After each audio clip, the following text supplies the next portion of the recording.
को प्राप्त करेंगी।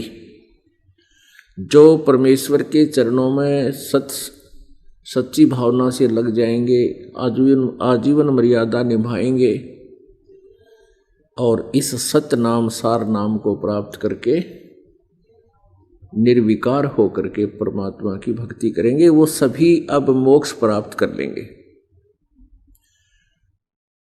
आप जी का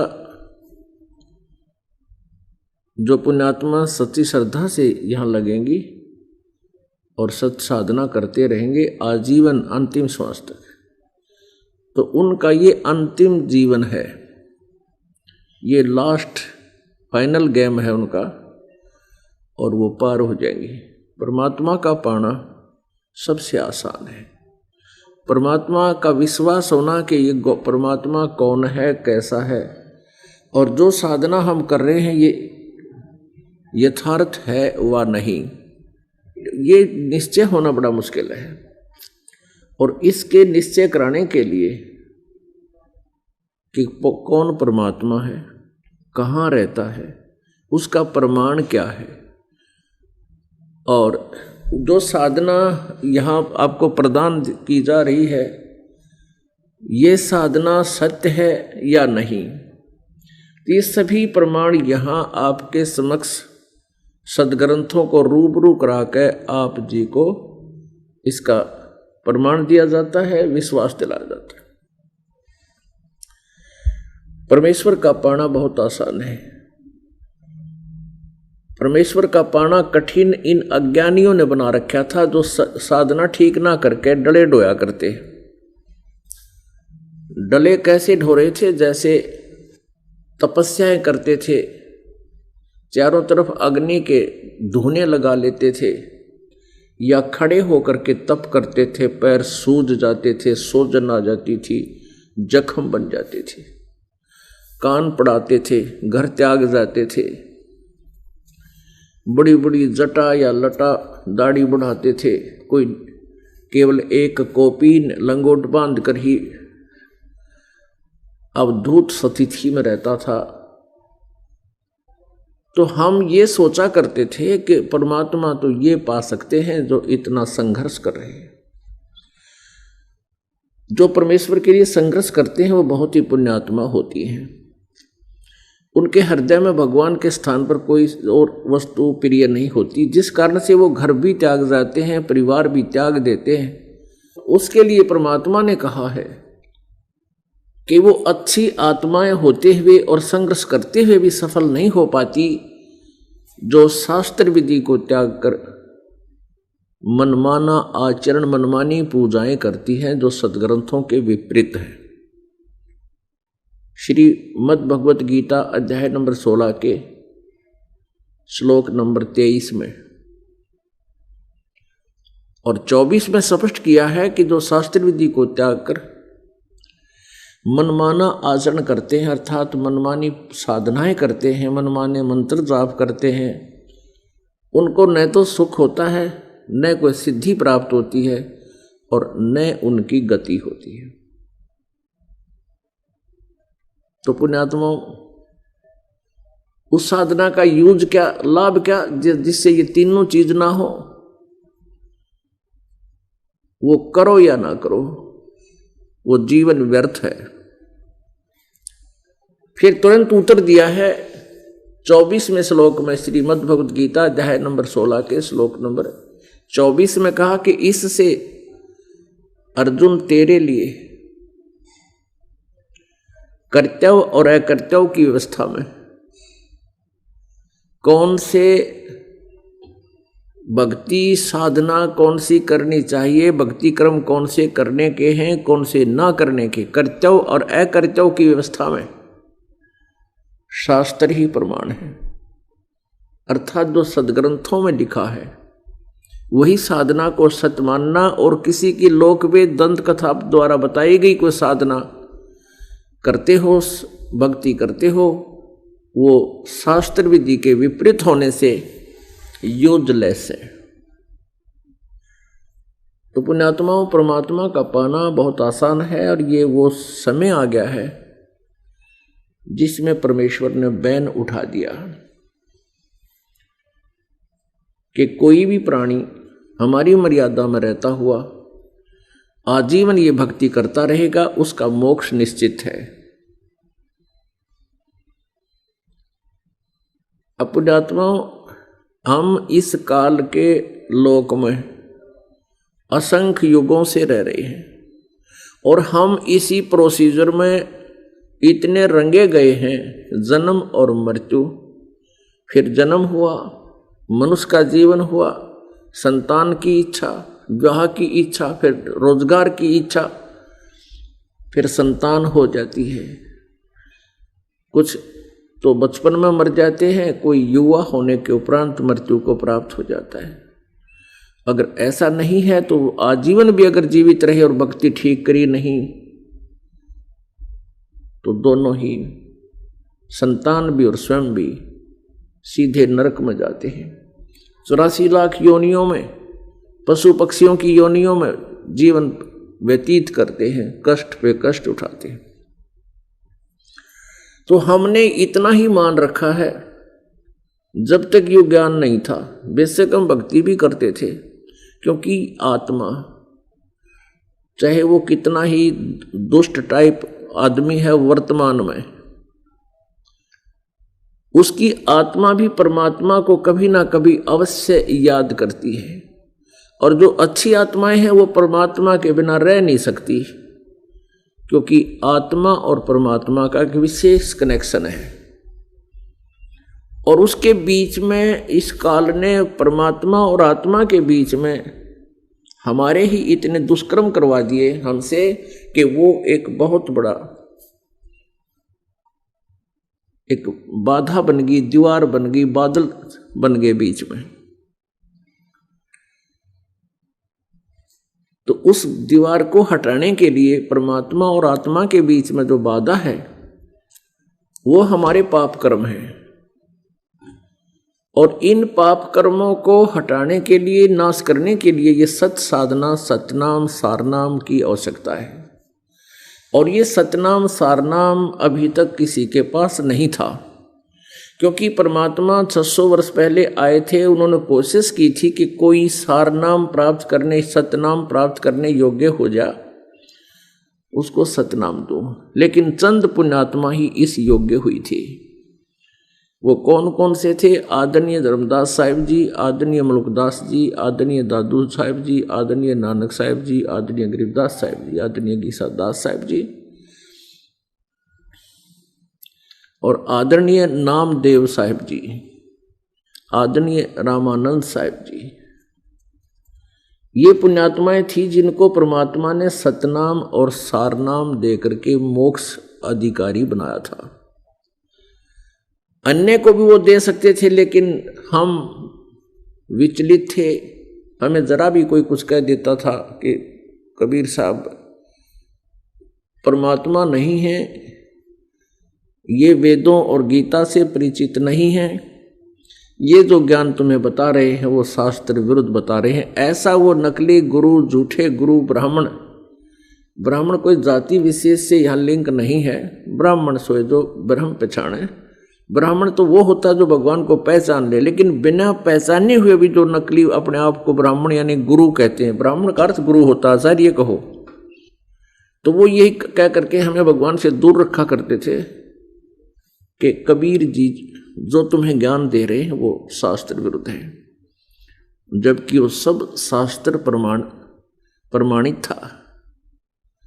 आज उसका हमारे समक्ष ये प्रमाण है कि परमात्मा ने 600 वर्ष पहले जो ज्ञान दिया था आज सभी सदग्रंथों में विद्यमान है।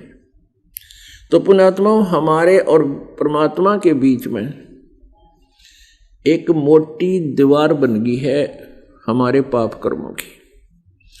और जो साधनाएं ऋषि महर्षि किया करते थे वो वेदों अनुसार थी। वेदों में केवल एक ओम नाम है। यजुर्वेद अध्याय नंबर 40 के मंत्र नंबर 15 में स्पष्ट किया हुआ है कि भस्मांतम शरीरम वायु अनिलम अथ इदम भस्मांतम शरीरम ओम कर्तु समर किल्वे समर और कर्तुम समर। और साथ में वेदों में ये भी प्रमाण है कि अन्य देवी देवताओं की पूजा नहीं करनी, केवल एक परमात्मा, एकम, जो जिसके बराबर दूसरा ना हो, अद्वितीय प्रभु, उसकी पूजा करने से, उसकी भक्ति करने से पूर्ण मोक्ष प्राप्त होता है। जिस कारण से ऋषि महर्षियों ने, उन ज्ञानी आत्माओं ने परमात्मा पाने के लिए बहुत प्रयत्न किए। अब उन ऋषि महर्षियों ने वेदों को पढ़ा, जाना, अपने लेवल से उन्होंने यही अपने स्तर से, अपनी बुद्धि से ये निष्कर्ष निकाल लिया कि वेदों में केवल एक परमात्मा की साधना से ही संपूर्ण लाभ लिखा है। और उन्होंने ये भी पढ़ लिया कि वेदों में केवल एक ओम नाम के जाप का विधान है। अब उनको ये समझ में नहीं आया कि ये ओम नाम ब्रह्म का है और पूर्ण मोक्ष परम अक्षर ब्रह्म से होता है। उसका कारण क्या रहा कि उनको समझ में क्यों नहीं आया? कहते हैं, गुरु बिन काहू न पाया ज्ञान, जो थो था बुस छड़े मूड किसान, गुरु बिन वेद पढ़े जो प्राणी, समझे न सार रहे अज्ञानी। अपने आत्मा परमात्मा पूर्ण ब्रह्म सत्य पुरुष परम अक्षर ब्रह्म कबीर देव जी, कबीर साहब जुलाहा कबीर, जो बनारस में धानक रूप में 120 वर्ष लीला करके सहश्री आए थे, सहश्री चले गए थे। वो हमें उसी समय 600 वर्ष पहले ये अमृतवाणी, ये अनमोल खजाना लिपिबद्ध करवा के गए थे, जो आज हमें प्राप्त है और हमारे मोक्ष का आधार है। उस समय परमेश्वर ने कहा था कि ये जितने भी ऋषि महर्षि हैं, ब्रह्मा विष्णु महेश तक, और ये इनके गुरु शुक्राचार्य और बृहस्पति आदि, इन राक्षसों के भी गुरु, देवताओं के गुरु, और सभी ऋषि वशिष्ठ जी, व्यास जी, मार्कंडे जी, और जितने भी सतयुग के ऋषि हुए, ब्राह्मण हुए, ये सभी अज्ञानी थे। इनको वेदों का ज्ञान नहीं था। अपने आत्माओं, ये शब्द कह देना बहुत आसान है जो दास ने बोल दिया, लेकिन ये स्वीकार्य होना बड़ा कठिन है, क्योंकि हम पवित्र हिंदू धर्म में जन्म होने के कारण हम सभी इस रंग में रंगे हुए हैं। हम लोक वेद के आधार से आधारित हैं, और हमने लोक वेद में सुना है कि ब्रह्मा विष्णु महेश सर्वेश्वर थे, ये मृत्युंजय हैं, कालज्ञ हैं, इनके कोई माता पिता नहीं, ये अविनाशी हैं। और पूर्व के जितने ऋषि महर्षि हुए, हम उनको बड़े विद्वान मानते हैं। उनको विद्वान मानने का और ब्रह्मा विष्णु महेश को अजर अमर अविनाशी मानने का कोई आधार हमारे पास नहीं था। निराधार कथाओं से भी हम कति निश्चिंत थे और आश्रित थे कि ऐसा ही है। अब परमेश्वर कबीर देव जी ने इस दास पर कृपा करी और वो अनमोल खजाना जो हमारे सदग्रंथों में विद्यमान है, इस दास को दे दिया। अब इस पॉइंट को, इस कंसेप्ट को क्लियर करने के लिए कितने ढेर सारे प्रमाण आपके समक्ष प्रस्तुत करने पड़ेंगे कि ब्रह्मा विष्णु महेश ये भी अज्ञानी थे, इनको वेद ज्ञान नहीं था। और सतयुग के ब्राह्मण, ऋषि कहो चाहे ब्राह्मण को, अब जब ब्रह्मा को ज्ञान नहीं, विष्णु को ज्ञान नहीं और दुर्गा को ज्ञान नहीं, तो अन्य देवताओं को ज्ञान कैसे हो सकता है? वो भी अज्ञानी थे।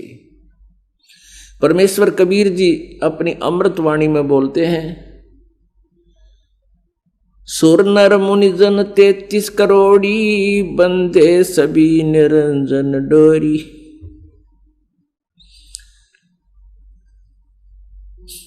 कि सुर नर मुनि जन, सुर माने देवता, नर माने जो भक्ति में लग रहे मनुष्य, और मुनि ये देवता, सुर नर मुनिजन, मननशील व्यक्ति जो ऋषि समझो, सुर नर मुनिजन 33 करोड़ी, ये 33 करोड़ देवता भी, और बंदे सभी निरंजन डोरी, काल के ही जाल में फंसे हुए हैं, इनको यथार्थ ज्ञान नहीं है, मोक्ष मार्ग इनके पास नहीं है। अब इस कंसेप्ट को क्लियर करने के लिए देखिएगा पवित्र देवी भागवत अर्थात देवी पुराण, जिसमें इन सब महापुरुषों की जीवनी लिखी है। गीता प्रेस गोरखपुर से प्रकाशित है। हनुमान प्रसाद पोदार चिमनलाल गोस्वामी इसके संपादक हैं। प्रकाशक के मुद्रक हैं गीता प्रेस गोरखपुर, गोविंद भवन कार्यालय कोलकाता का संस्थान। ये इनके फोन और फैक्स नंबर है। इसके देखिएगा प्रथम स्कंद में